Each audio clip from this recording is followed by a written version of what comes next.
Jaeger, I don't know if you want to jump back on the camera right quick, but Mm. to give a little foreshadowing of AEW, since we about to get ready to discuss it. Phone's dying, but Uh, all the angle. Shotzi, Jaeger's Bay, Shotzi Blackheart, Yes, aka Shotzi Kruger, these are posted this facts. posted this on her Twitter Oh last night in no, response to Blood and Guts. I am blind. Hold on, I must change angles. I'll let my camera focus. What the hell? Huh. Oh, I get it. That's fucked. I get it. Huh. Well, So, Shotzi, I thank you for that because that's. I mean, we're all thinking it, but damn. Yeah, well, we're definitely going to get into that a lot sooner than later because Can we just? No, okay, right. you know what? Let's just speed run what happened with. We are because see, normally I come on here and just like you've seen on different NXT, I put up the nice little banners that'll show you what came. We're not going to do that. Yeah. We're actually powering through this, right? First match doesn't fucking matter because the segment from the previous week. I mean, tell them who at least wrestled. Oh no! I am. I'm just saying because a segment from last week didn't matter because it was a stupid segment. You get your chance to get whatever match you want, and then you choose this match for whatever reason. Yeah. John Moxley and Eddie Kingston go against Kenny Omega and MT Nakazawa. At least just for what? It does nothing. There was no title on the line. There wasn't shit. There's no stipulation. All this did was further shit that was already going on. Kingston said, "Give me a tag match with Kenny." That's all. They won. Well, Kingston and Moxley won. I mean, yeah. And, I'm about to sound real fake as fuck right now. Shout outs to the Young Bucks coming out there. You know what I'm saying? The Bucks, especially Matt Jackson in that fit though. I think Skivone said Matt Jackson was wearing a shower curtain. But of course, the whole elite.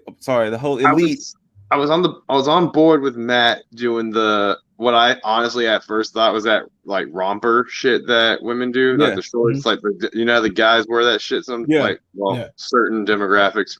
Anyways, I thought he was pulling that shit off, and as soon as I saw him actually take the shirt off, I was like, okay, thank God, because Jesus, like no, don't. I mean, that's like you're going too far into your heel work here, Matt. But, you're starting to lose me. The whole elite beats up Moxley and Kingston at the end, and boom, that's how that segment. Oh, kudos to the fact that we ain't have to have fucking Don Callis. Thank you, AEW. We did have Don Callis in the beginning. But, in the beginning, but he wasn't on fucking commentary. Thank you for that, AEW. Special mention to Nick Jackson mimicking the Village people, but we'll get away from that. But yeah, so next segment. So Cody and QT Marshall don't give a shit. Look, Cody, you're better than this. You're better than this. Wait, Cody. Quick question: when did Cody get busted open? I don't know when it was, but all of a sudden there was blood. Because all I know is it was boom, crossover 1, 2, 3, Cody bleed. I'm like, what did I miss? Oh no, he had been bleeding for like a minute, but okay. Yeah, I guess I just wasn't paying attention too much to that. John Bradshaw Layfield and the other wrestling guys just figured that he was going to open up at one point, so they just said, "Hey, fuck it." You know, I don't think I've been able to see Cody in like a big match and not get busted open. Yeah, that's what I'm saying. But the point is why was this considered a big match? Because it was at Blood and Guts, and you got to bleed at Blood and Guts. and there was a lot of it. More to come. And then of course Anthony Ogogo gut punch covered him in the British flag. Yeah, they tried to play it up on commentary by saying, you punched a man, and one who was already tired. Whatever. Okay. Yeah, right. They tried to cover for Cody. Stupid. Again, AEW. I love AEW. Tony Khan, love the company, everything. But this, by AEW, far, I feel like I'm the uncontested like simp for AEW. And fuck, guys, like fuck. This was a special. This was a special. You gave me Mox and Kingston on a newly formed tag team, and you might as well have just done the jobber, like given them random jobber 1 and 2, and then had the fucking elite running on them. That's all you had to have done. And then fucking who would have given two shits? Not even, you know, who gives half a shit about Cody versus QT? Give me Dustin versus QT. Give me his tag partner. Huh? I don't think Cody cared. I said it. I have no fucking clue why Cody was the guy to face QT at this. Like, this should have been Dustin's match. Yeah. And it would have actually got me to watch for longer than 2 minutes. Yeah, because Cody already wrestled him in that exhibition match. This was clearly designed for Dustin to be there. Yup. It happened. But, at least Cody won. At least Cody won. Moving on to the next fucking irrelevant match. No. We actually had a good segment. Oh. And that was Scorpio Sky and Ethan Page having their interview. You know, this was the gem of the night. It was. One of them. The gym segment. The gym segment. Hey, shout out to my brother because he actually watched last night and he was like, oh, he took a bump. This segment happened, and again, this goes to what I was saying before, Darby, because I said this on like a couple weeks ago. This like, you don't have to do this. And this is one of my point, because I really think that he legitimately got hurt. I think he did hurt his arm. Because if you saw how swollen and red his hand was when they zoomed in on it after the help came. The tumble. Yeah. I think that he really got fucking hurt. Now, of course, this plays more to one of my predictions that I had last week. But we'll get into that later. But from that point, we had a fucking squash match, which again, blood and guts, and you have a squash match. A fucking special. Britt Baker versus a debuting Julia Hart, who looks so innocent. Debuting Julia Hart. Give me Diamante. Something. Give me somebody that's not. Oh, this is their first AEW match. Like, I get they're trying to prolong the Britt Baker versus Sheeta match, but I mean, if you were gonna have Britt Baker on TV, you might as well have had the Sheeta match. What is their plan for the next couple of weeks? I mean, I guess they're just gonna build to it and then have that on the pay-per-view. I guess you can have Baker. I guess you could have Baker run in on Sheeta or something for the next couple of weeks, or I mean, just cut promos left and right, but there's got to be a match for one of them between. I'm pretty sure. I wouldn't be surprised if we get Sheeta versus Reba for the fuck of it. You know what? Yeah, on blood and guts. Could have had. I don't think Reba's clear though. Is she clear to? How long has she had that crutch? They brought that up on commentary. That she keeps responding crutches. Yeah. They said like the crutch is now like part of her body or something. Jeez. So yeah, I'm like, I mean, we still have 3 Dynamites until no. I mean, it's not blood and guts till Double or Nothing. Yeah. 6 hours of wrestling there, bud. So I don't know. But yeah, there was other stuff that happened as far as like, I think backstage stuff I can't really fathom because I kept thinking about the other stuff that didn't matter because there's so much of it. But hey, there was a tag match that did not fucking matter. I have a slight confession though. What's up? I kind of like the Acclaim. I got no problem with the Acclaim. Even the rapping too. I'm still on the fence with that, but as far as the tag team, I mean, sometimes they're dropping bars, man. It's a hit at certain times, but other times it's a miss for me. I'm pretty sure the other 2 gentlemen will agree with me. R.I.P. SCU. That's the best way to put it. Oh, R.I.P. yeah, SCU. at Double or Nothing. Yeah. Look, this No, it's next week. is it You next are week? absolutely. Yes. No. No. See, this is how I knew that it was going to be Moxley and Kingston versus the Young Bucks, because they kept saying the winner was fighting the Bucks next week. So Wednesday is SCU versus the Bucks. That's why I went on ahead and said, that's why I went on ahead and said RIP SCU, because it's setting it up for Moxley and Kingston to fight the Bucks at Double or Nothing. Which I predicted, but that's not what I'm not happy about that right now. So I'm not happy about this because RIP SCU. This match here was not necessary, especially again, if you were going to have the segment that you had last week with SCU and the Bucks, then you either could have had this match on Blood and Guts or stretch it out till next week. But either way, this match here was necessary because I think Jaeger, I think you're the one that called it that SCU was going to win this match anywhere, or maybe it was you, Scoot. One of y'all said this. I think we all agreed that SCU was going to win. Because remember, once again, SCU breaks up as a tag team the moment they lose as a tag team. Absolutely. And I think we all called it. And this was going to win it. This match was short and completely unnecessary. But the 4-way of tags? Yeah, absolutely. It just no. As soon as you told me, as soon as Frankie and Chris are coming out cutting these beautiful promos talking about this winning streak they've been on, and then you want to tell me they're going to have a fatal 4-way tag match for the number 1 contendership for the championship?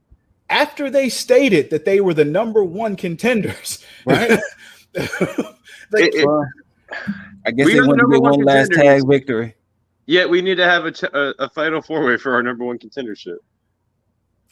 Okay, so let me. Fuck, I hate that we. Is it really still next week? I tried to look it up. Yeah, no, it's next week. Oh my god! So why wasn't this match, or why was it next week's match on Blood and Guts?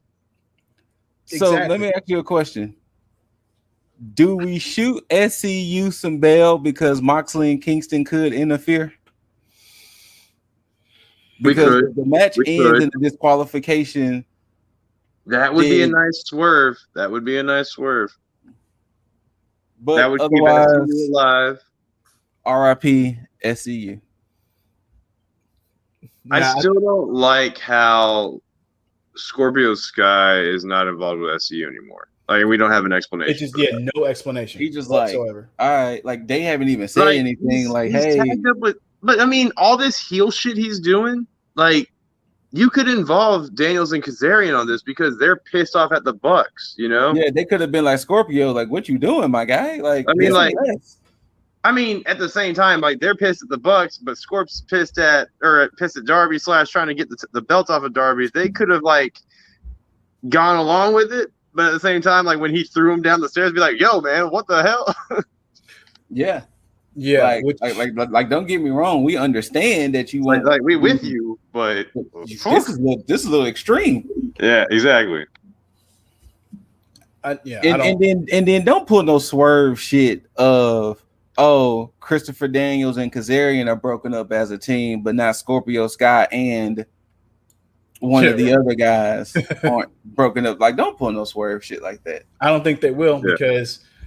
They had money in being able to have the whole thing, you know, the whole King of Dark thing with Scorpio and having SCU on Dynamite and Scorpio kind of just being off to the side, and they could have played into this and had this be an organic heel turn with Darby because of everything that's been built up.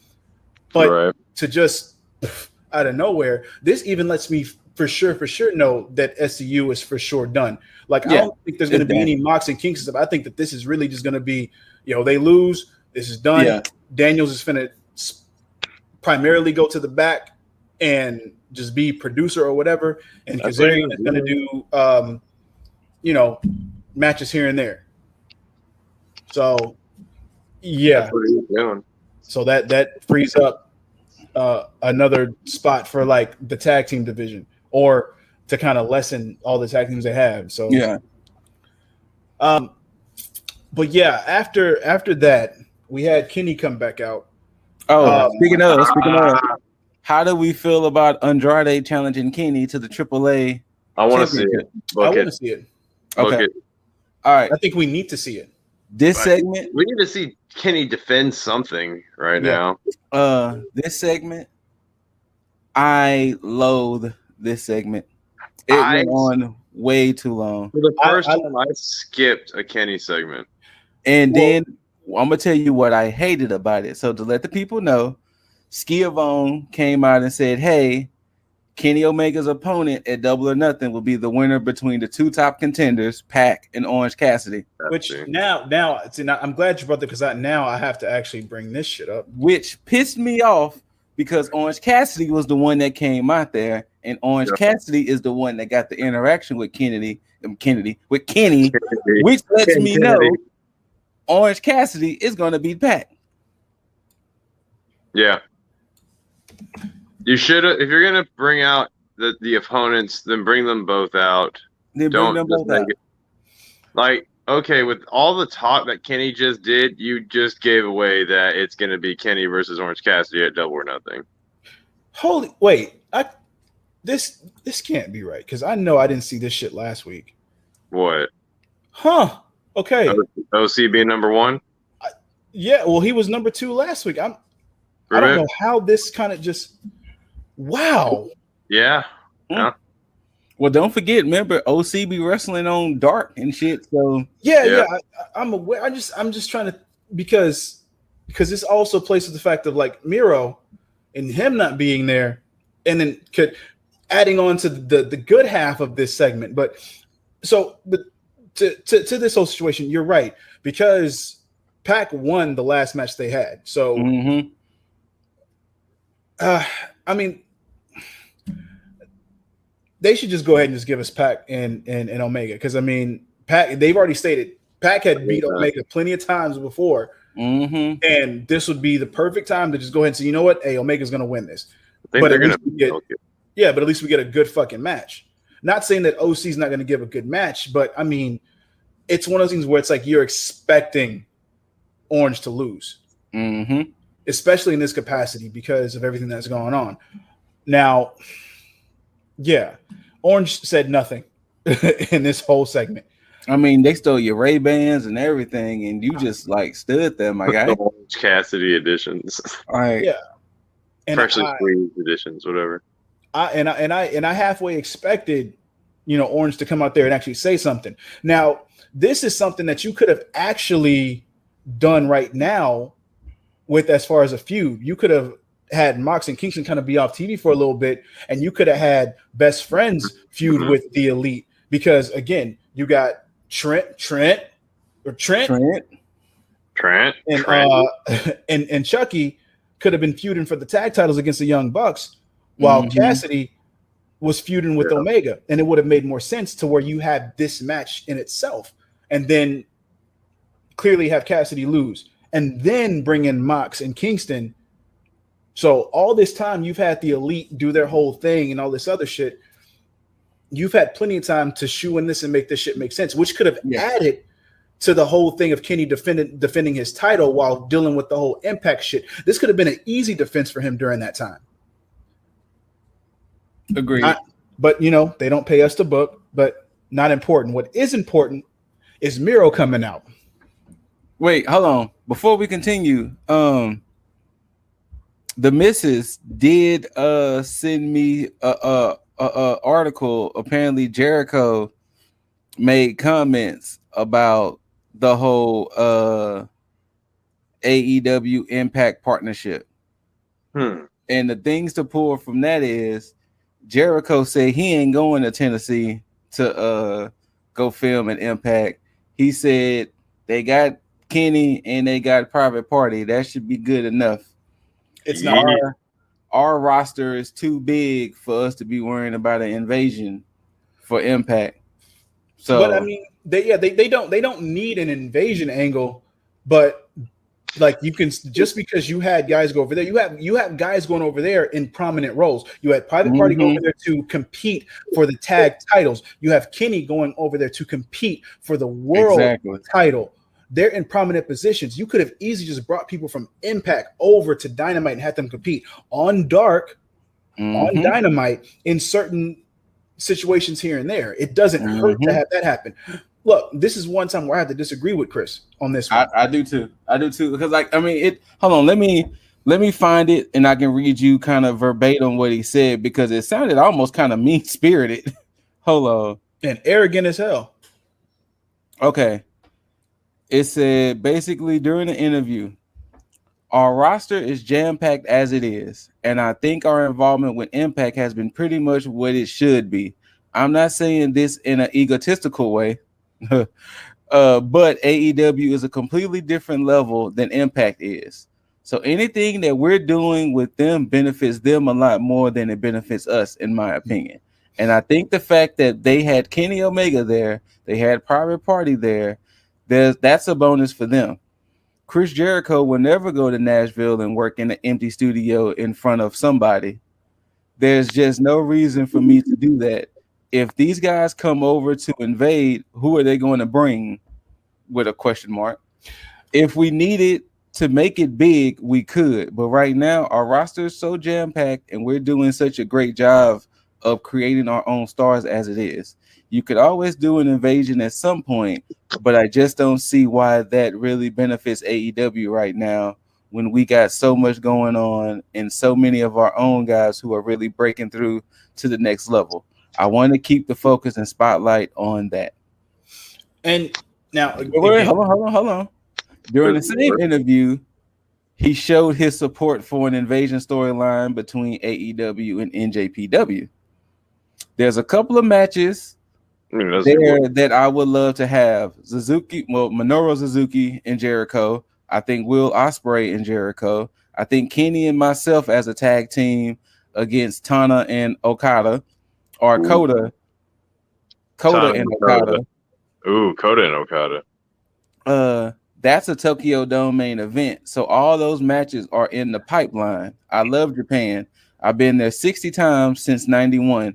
And when I was there, 1,000 years ago, January 4th, 2020, I guess Tanahashi and I had one of my favorite matches I've ever had. So there's no reason to not go back other than the fact that we literally can't right now, unless you want to spend 2 weeks in a hotel room, which I'm not going to do, and Moxley's not going to do, and Kenny's not going to do.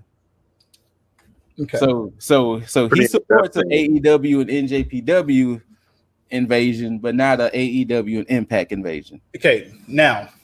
So let's go on. Let's go off of that quick tangent. All right, this is where he is wrong on all accounts, because he completely contradicted himself in that in both of those as a combined thing, because he's basically stating that, okay, what can Impact do for them at this point? Impact has done stuff for AEW. They've given their main title to the top guy in AEW. I wouldn't just call that stuff either. That doesn't benefit Impact, because you just made Rich Swann look like chump change against Kenny.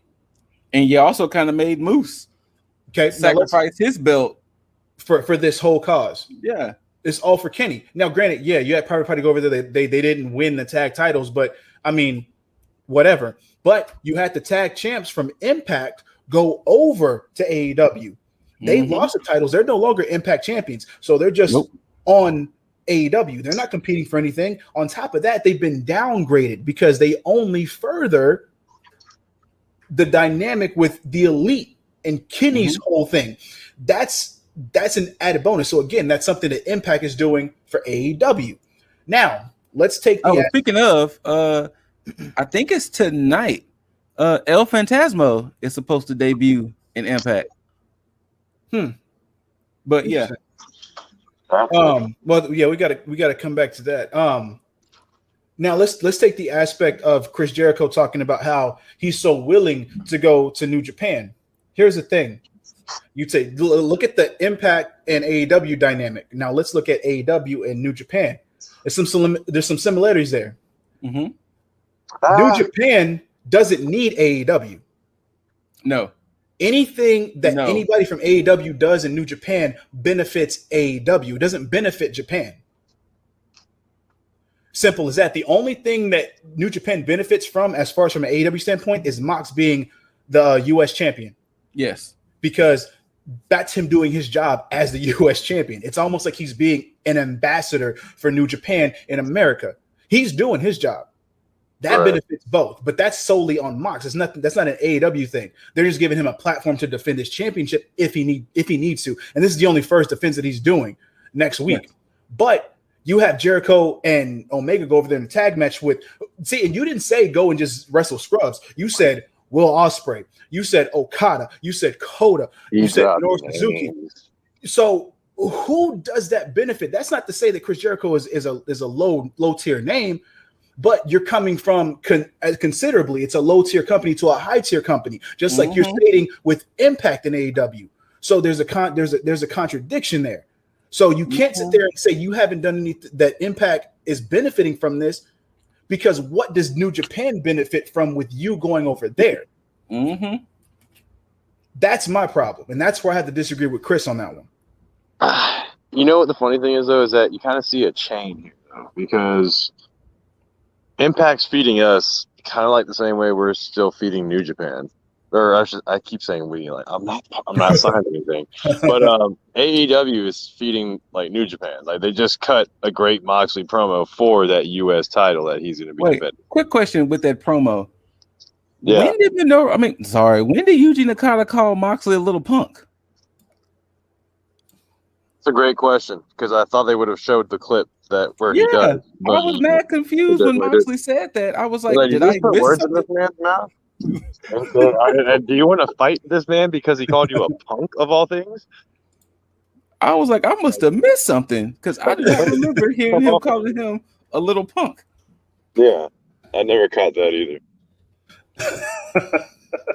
Okay, I'm glad that I wasn't the only one who felt that.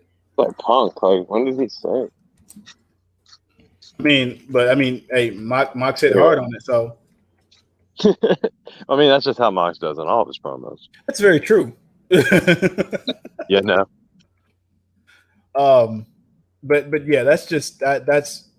I mean, I'm glad that you said that, Scoot, because I mean that whole situation that did kind of set me off a little bit, because that's gonna feed the fuel to me and Chris Jericho for a second when we get into that.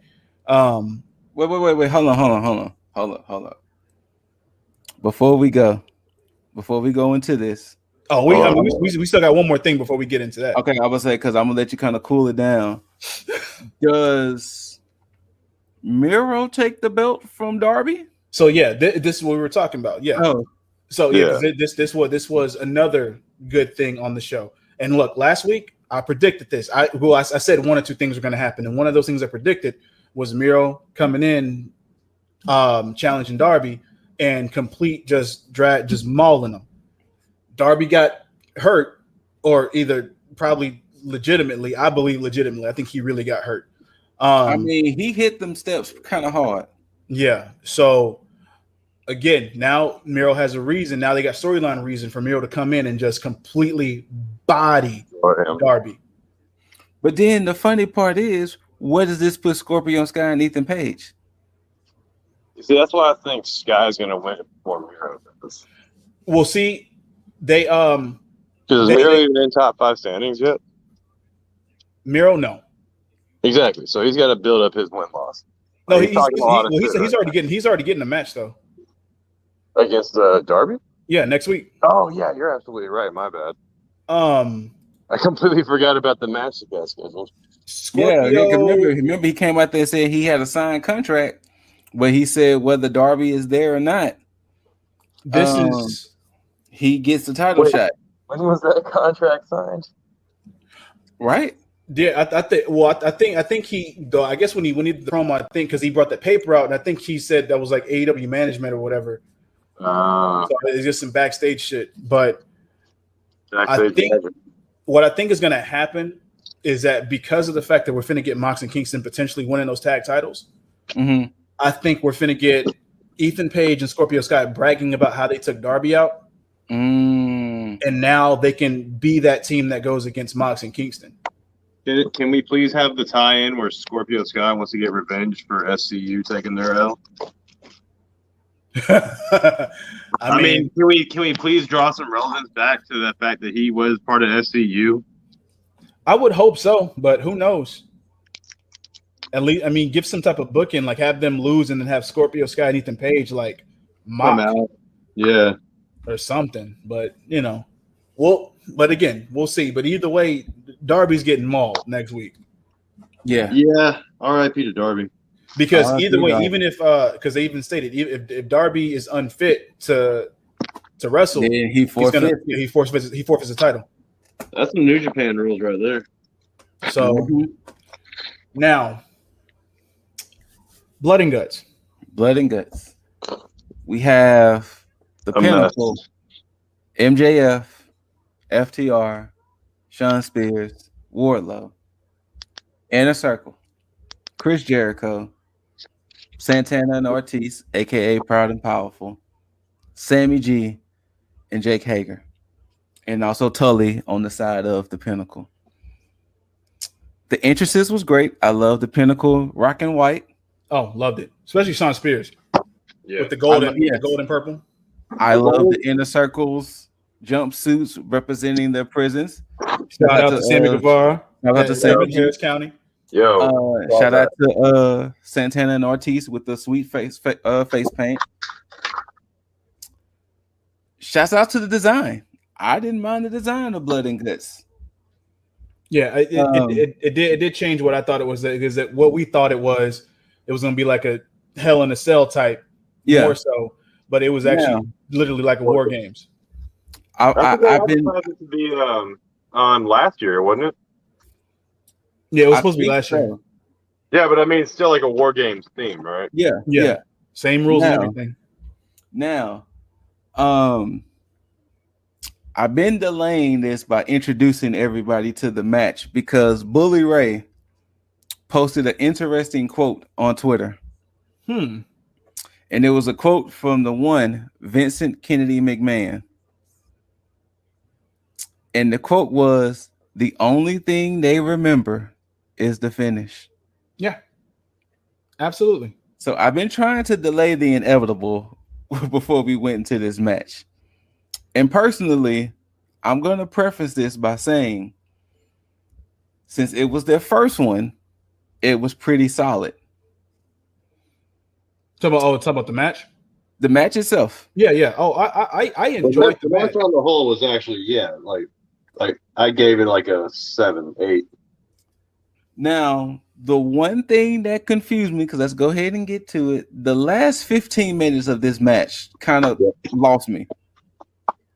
Because unless I missed something, the Inner Circle was completely dominant.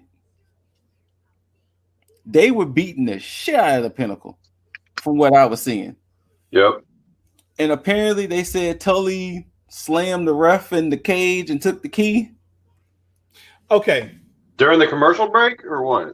Oh, wait. I'm pretty sure everybody's going to say this. Tony Khan, you should have paid TNT to have that match commercial free. Something. 100%. 100%. The commercial breaks was taking me out that fight. Yeah, because this was clearly if you weren't going to have this on a pay-per-view, this match right here should have been commercial free. You got the money for it. You had the money for it. You should have paid TNT to have this match commercial free. I agree with that. And that's more to your point that you said. I'm glad you said, because we were going to say the same thing. Because this is exactly how it went for me as I was watching it. I'm watching it, and again, like you said, Scoot, Inner Circle, completely dominant, killing it. Yeah. And commercial break happens, and then it comes back on, and then I'm seeing Jericho in a submission by MJF on top of the structure. Yes. So I'm thinking I'm tripping. Like, I sat there and I rewound. And I brought it back and I rewinded. I'm like, I've got to be missing something. I'm thinking I'm rewinding too fast, or I'm fast forwarding. And I let it play out. And sure enough, commercial break, bam. And I'm like, what the fuck happened? Like how? how fucked off is your timing that you can't do that shit during live TV? Like, you had, like, where is your pacing to where that's not during the picture-in-picture? Because I don't know if you paid attention, because this was actually one of the first times I actually watched picture-in-picture. Jericho tried to delay it. Did He he? tried to delay by slowly going up the cage and everything, which, once again, kudos to Skiavone and all of them calling the fact that they had to reference other blood and guts matches, which kind of sucks that they couldn't call it War Games, but yeah. But they was Dusty Rhodes, that Dusty Rhodes was like the grandfather of this and all that. Yeah. Now, my issue with this match is, shouldn't MJF leaving the structure count as a surrender? Shouldn't that be automatic surrender? Because you're not supposed to leave? I could have sworn. But the fact that Tully opened it. I get that. I get Tully opened it. But you're not supposed to leave the structure until there's a submission or surrender. I think I missed that rule. No, I think it was an old, just established rule, period. Oh, really? Yeah, I think it was just a rule, period, that when the true War Games match it starts, you're not supposed to leave. That's why, once again, I tried my best. I really did try my best not to compare it to NXT's matches. I really did. But who boy? They gave us the blood. Everybody showed guts. You know what? That's what also, like, is it just me or did y'all completely miss whenever they tore up the ring? It was doing commercial break. Yeah, see? Another thing. Yeah. It was doing commercial break. Okay. I want to make sure that was when I was skipping through things. It was doing commercial break. Yeah. Was that like the same time that Tully opened the cage up? I think it was the commercial break before that. Oh, okay. No, that was one after, because when they was turning up the cage. After? Oh no. You're right. Yeah, you're right. One before, yeah. Yeah. You're right. Now I will say, aesthetically, like, as far as the match goes, outside of it being a good match, like the Jaeger said, a 7, aesthetic, like looking at it, at, like, it looks like they really went in and went at it with each other, like, period. I enjoyed, like, because I mean, just take it from somebody who's like walking by and seeing something on TV and you're like, oh shit, it's gonna make you stop and look at it, like, what's going on. Now looking at that shit from beginning to end is a whole nother story. Now let's focus on that one word, end. Wait. Before we get there, let's talk about the fact that, okay, MJF escaped and climbed the structure. Jericho followed. Jericho gave, I don't know if y'all paid attention, because I think it was in picture. Jericho gave MJF the clear signal to hit him in the nuts. Yeah. If you paid attention when he had the walls of Jericho on, I think he double tapped his thigh or something to give the signal for MJF to do what he did. And that's when he did the low blow, and then that's when he kept putting the salt of the earth on and trying to stomp the hand and all of that. Now, I'm gonna let you go ahead and get to it, Mr. Deasley. Well, I'm glad you said that, because that's another problem that I have to get into, which we'll talk about too, because they did it again. Is this camera? The camera, whoever's working these cameras, they're getting these angles and they're getting the wrong things at the wrong time. The wrong thing. So now, with to go back to the word end, let's go back a couple months to the infamous exploding barbed wire death match. Came on here, we ranted about that. And we stated that, up until that point, granted, we knew how ridiculous some of the rules were, but it was still a passable match. And it would have been completely passable had the end segment not happened. Because again, well, don't forget, they gave us the caveat, regardless, the ring was going to explode. True. Regardless of when this match ended, after the 30 minutes, it was going to go off, which was like, excuse me? But so yeah, and that's what gave it the dud because of that. And then on top of that, one thing we also said is that, hey, AEW, you're giving Cornette another reason, a legitimate reason to shit on you. Mm-hmm. Now, let's skip forward a little bit to the inception of this Blood and Guts match, which is the inaugural formation of the Pinnacle. Cornette clearly ranted on Jericho being slammed through a table that was pretty much, pillow time. So he ranted on that. So so now this is something that he had a problem with. So if we go to this end, Sammy Guevara surrendered. Now, little problem with that because the promo and the segment that they had last week on the parlay, Jericho clearly said, "You're going to have to kill us." Seems like everybody's willing to die. Sounds like all the guts you had up to that point just fizzled completely out. Not on Jericho's point, but on Sammy's point, because now you're basically showing, we don't want to lose nobody. We're not willing to die. A little bit of a problem. Not only that, before we even get there, everybody in the inner circle could have climbed that cage fast enough to stop MJF from that. Absolutely. Especially Sammy. Sammy could have been up there like Spider-Man to stop MJF. Especially with the way he started off the match.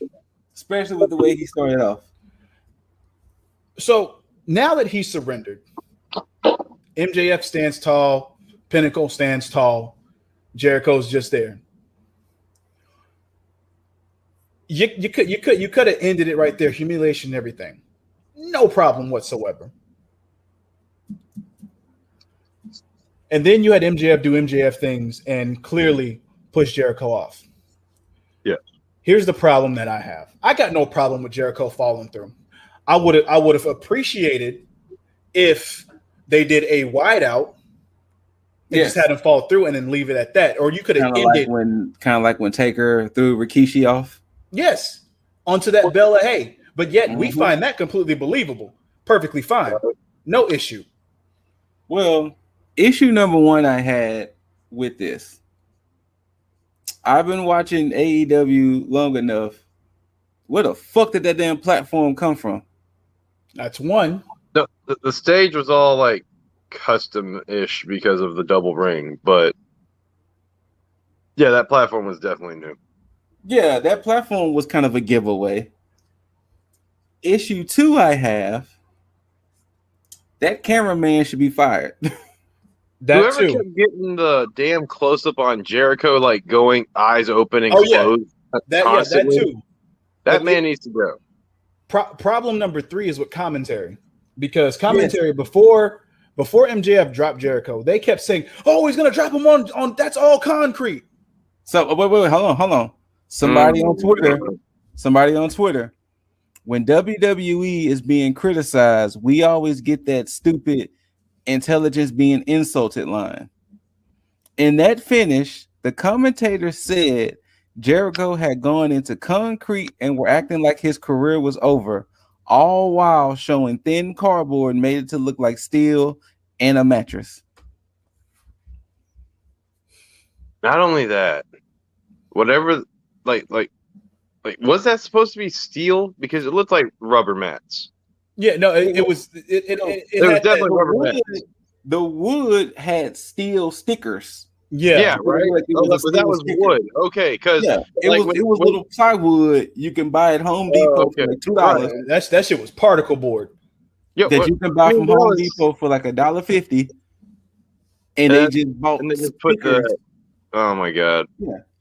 No, because it looked like it was textured. It looked like it had raised parts. So I was like, maybe they just like put a rubber mat on top of it, made it look like it was steel or whatever the hell. Now, Jaeger, I know you be in AEW stand, and that's fine.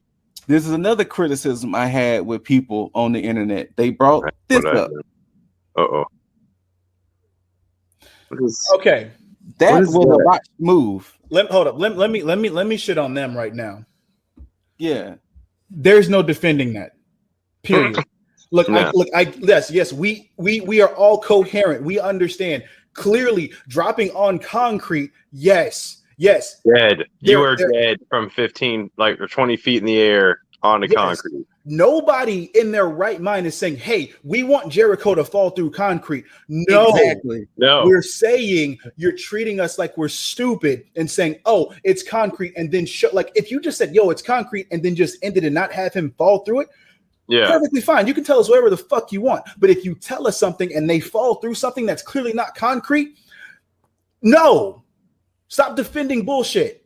This ring is gonna explode, blah blah blah. And it's this ring is gonna explode all over again, guys. If I'm going to come on here and shit on WWE for doing stupid shit, you best believe that AEW is getting the same fucking treatment, because all the smoke.